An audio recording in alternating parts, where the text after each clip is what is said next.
Go. How you elicit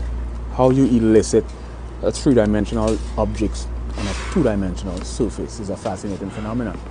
And you see that relationship in art and music because you may have like a major chord may sound bright,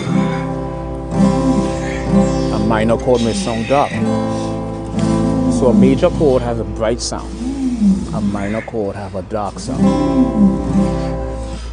Composing is the creating of the piece, you know, and that germinating that to fruition. One example is how you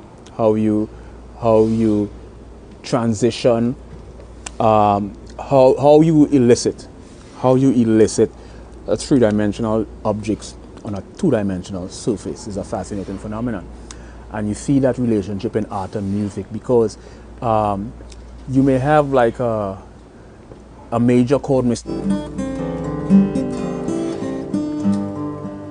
so that's composing. In art you also have composing is the creating of the piece, you know, and that germinating that to fruition. One example is how you